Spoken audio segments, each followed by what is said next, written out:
He gives a few examples. I want to talk about them. One is a man named Jonathan Haidt. Haidt is a social psychologist. He's the best-selling author of several books, including The Righteous Mind and The Coddling of the American Mind.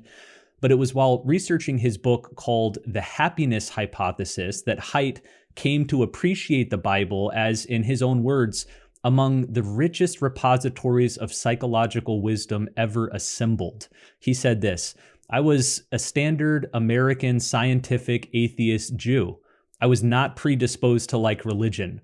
But in the course of writing that book, I came to see that religion is part of human nature. In America, religions as practiced make people better. They bind them into communities that try to elevate each other morally. When all the new atheists were writing nasty books about religion and the Bible and saying this is false, I was saying, well, actually, there's a lot of wisdom here." What do you make of Jonathan Haidt's approach? He's getting closer. So you've got these kind of simple-minded dismissals of the Bible that are based upon just complete misunderstandings of its nature and purpose.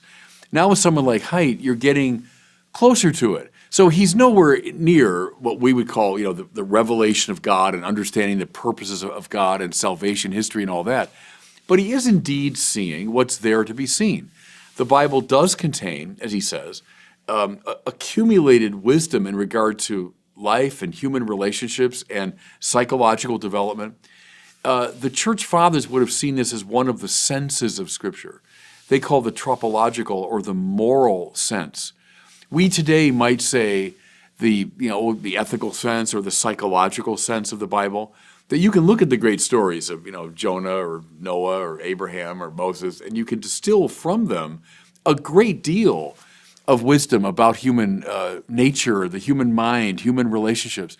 Think of someone like Thomas Mann that writes, this 1,500-page novel based on the story of Joseph and his brothers.